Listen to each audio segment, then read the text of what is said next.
우리가 어제 17장의 말씀에 이어서 사람과의 관계 그리고 사회적인 여러 가지 관계들에 대해서 우리 함께 말씀을 이어가고 있습니다.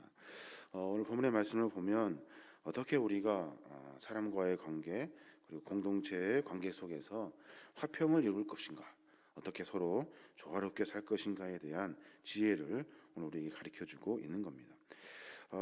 화평과 평화를 이루기 위해서 우리가 반드시 삼가해야 할 일들이 있대요. 그 일들에 대해서 설명하는데 그 첫 번째가 뭐냐면 자기 주장을 내세우는 겁니다. 자기 주장을 내세우는 것 참 신기합니다. 이상해요. 자기 주장을 내세우는 것. 잠언서는 이걸 어떻게 보냐면 자기가 주장을 내세움으로 말미암아 공동체에 분열이 일으키게 되는 것, 이런 것들을 설명해주고 있는 거예요. 1절의 말씀 보면 그렇게 말해요. 무리에게서 스스로 갈라지는 자는 자기 소욕을 따르는 자라. 온갖 참 지혜를 배척하느니라. 또 2절에 보니까 미련한 자는 명철을 기뻐하지 아니하고 자기의 의사를 드러내기만 기뻐하느니라 라고 설명해요. 그러니까 무슨 말이냐면 우리가 무리 속에 있으면서 오로지 하나님의 거룩한 지혜를 쫓으며 서로 공동체를 하나로 묶어내는 그런 역할을 하기보다는 자기의 의를, 자기의 의사를 드러내기만 기뻐한대요. 그러니까 자기 주장만 하는 거예요. 자기 주장을 이야기하는 것을 기뻐하는 사람들, 이 사람들을 지금 이야기하고 있는 거예요. 그러면 공동체 안에 화평과 평화가 깨져버린다는 거예요. 당연히 그럴 것 같아요. 내 삶에 오로지 공동체 안에 있으면서 나의 주장만 펼친다면 그 공동체는 결국에 깨져버리고 만다는 거죠. 이런 자세는 하나님으로부터 오는 참 지혜가 아니라는 거예요.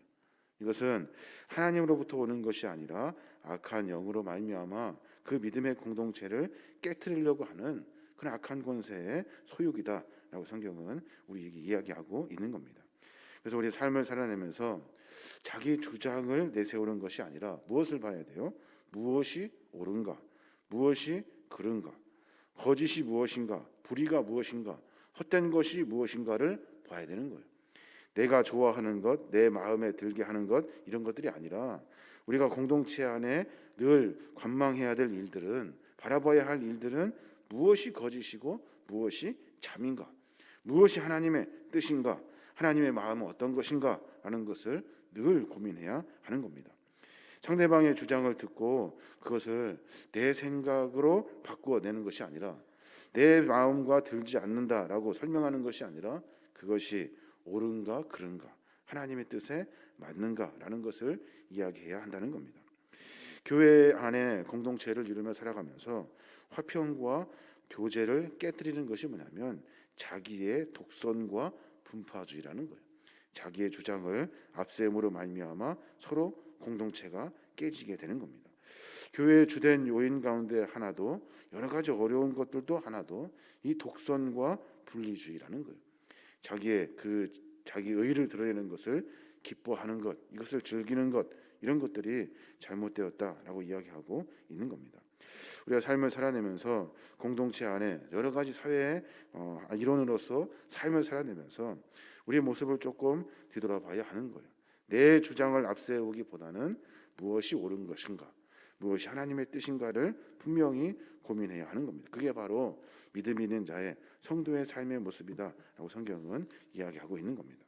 또 하나, 공동체 안에 화평과 평화를 이루기 위해서는 어떻게 해야 되냐고 설명하냐면 악인의 편을 들지 말아야 한대요. 악인의 편, 당연한 일인 것 같아요. 5절의 말씀을 보면 그렇게 말해요. 악인을 두둔하는 것과 재판할 때 의인을 억울하게 하는 것이 선하지 아니하니라 라고 말씀하셔요. 악인을 두둔하는 것과 재판할 때 의인을 억울하게 하는 것, 이것은 옳지 않다 말하는 거예요. 무슨 말이냐면 지혜로운 사람은 악인의 편에 들어서 불공정한 재판을 행하지 않는 거예요. 사회나 개인의 화평을 깨트리지 않으려고 무엇이 옳은지를 고민하지 누구 편을 들지를 않는다는 거예요.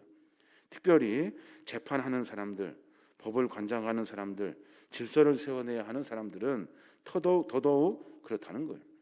우리가 요즘 뉴스에서 보면 검찰 개혁, 법원 개혁 이런 것들이 참 많이 이야기하고 있어요. 왜 그렇습니까? 악인의 편을 들고 있다는 거예요. 검찰이 그리고 법원이 재판하는 사람들이 억울하게 죄를 뒤집어 써서 억울한 사람들이 너무나도 많은 거예요. 여러 가지 그 악인들과 손을 잡아서 그 악인들의 편에 드는 그런 여러 가지 재판의 과정들을 보고서 개혁해야 된다라고 이야기하고 말하는 겁니다. 공동체를 깨뜨리는 것은 그 불의와 함께 짝하는 거예요. 악한 사람들과 편을 드는 거예요. 이것이 바로 불의를 깨뜨리는 일이다. 하나님의 거룩한 공동체를 무너뜨리는 일이다라고 이야기하고 있는 겁니다. 또 하나 이야기하고 있는데 그것이 뭐냐면 잠언에는 전체적으로 매번 말에 대한 이야기를 수도 없이 합니다. 말, 이 혀에 대한 이야기. 말을 삼가하래요. 말을. 8절에 보면 그렇게 말해요. 남의 말하기를 좋아하는 자의 말은 별식과 같아서 뱃속 깊은 데로 내려가느니라 라고 말해요. 남의 말하기를 좋아하는 사람, 별식과 같아서 뱃속 깊은 데로 들어간대요. 어두운 곳으로 들어가 버린다는 거예요. 남의 말하는 것, 특별히 험담하는 것, 말을 옮기는 것, 비방하는 것, 중상모략하는 것, 이런 것들을 말해요. 이런 것들은 공동체 안에 화평과 평화를 깨뜨리게 된다는 겁니다. 성도들이 마땅히 삼가해야 될 일들이 바로 여기에요. 필요 없이 쓸데없는 이야기를 옮기는 것이 아니에요. 데살로니가 교회가 문제가 생겼어요. 무슨 문제가 생겼냐면 민박한 종말의 때에 모든 사도들이 데살로니가 교인들과 함께 각 가정을 돌아다니면서 계속해서 재림을 기다리는 이런 예배를 드렸다는 거예요. 그래서 우리가 그 데살로니가 교회는 늘 이동하면서 각 가정을 돌아보면서 이렇게 신방하듯이 예배를 드렸대요. 근데 무엇이 문제냐면 그 가정에 갔다가 다른 가정이 오면 그 가정에 그 전에 있던 가정의 이야기를 막 다 한다는 거예요. 그러면서 그 안에 공동체가 깨졌다는 거예요. 그래서 사도 바울은 혀에 재갈을 물리도록 그렇게 권면을 해요. 혀에 재갈을 물으래요. 말하지 마라. 쓸데없는 이야기를 하지 마라. 특별히 험담하는 것, 옮기는 말, 비방하는 말, 중상모략하는 말들을 삼가해라 라고 이야기하고 있는 거예요. 21절에도 비슷한 이야기를 하고 있어요.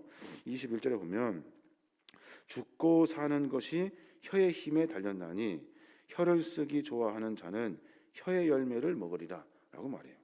참 무서운 말인 것 같아요. 죽고 사는 것이 혀의 힘에 달렸대요. 어떻게 말하느냐에 따라서 죽기도 하고 살기도 한대요. 그래서 사람들은 혀를 쓰기를 좋아한대요.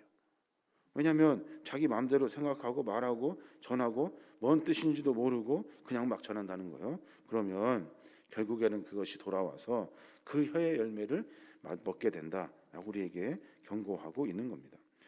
우리가 삶을 살아내면서 혼자 살 수가 없습니다. 우리는 사회 공동체의 일원으로 함께 살아가야 하는 거예요. 오늘 잠언의 말씀은 이 공동체의 화평과 평화를 이루기 위해서 무엇을 어떻게 해야 되는지에 대해서 설명해 주고 있어요. 독선적이고 그리고 분리주의적인 마음을 갖지 말아야 한대요. 내 주장을 앞세우기보다는 무엇이 옳은지 그른지를 판단해야 하는 거예요. 내 이득을 위해서, 이익을 위해서 말하는 것이 아니라 무엇이 옳은지 그른지, 특별히 무엇이 하나님의 뜻인지를 분별할 수 있어야 하는 거예요. 또 악인의 편에 들지 말아야 한다는 거예요. 특히 재판할 때 그리고 무엇을 판단할 때 악인의 편을 들어서 적당히 내 편으로 적당히 이렇게 하는 것이 아니라 늘 마찬가지로 무엇이 옳은지 그른지를 우리가 생각해야 하는 거고, 또 말을 삼가해야 한대요. 성도 간에 서로 이야기할 때 서로 가능하면 여러 가지 불편한 말들 할 수 있잖아요. 그런데 그럼에도 불구하고 하지 않고 공동체를 함께 세워가는 거예요. 우리가 마지막 시대를 살고 있는데 이 어두운 때에 하나님은 교회라는 믿음의 공동체를 통해서 이런 선한 일들을 배우게 하신 거예요. 특별히 잠언의 말씀을 통해서 우리의 삶의 모습을 조금 되돌아보고 내가 과연 하나님이 무엇을 좋아하시는지 무엇을 기뻐하시는지를 고민하는 신앙의 여유가 있는지 생각해 봐야 하는 겁니다. 그저 내가 하고 싶은 이야기 하고 또 내 마음대로 내 뜻대로 막 하려고 하는 그런 인생이 아니라 하나님의 마음을 고민해 보고 하나님의 뜻을 쫓으려고 하는 거룩한 믿음의 종들이 되어야 될 줄로 믿습니다. 오늘 하루 가운데 이 말씀을 묵상함으로 말미암아 삶의 모습을 점검해내는 저와 여러분이 되시길 주님의 이름으로 축원합니다.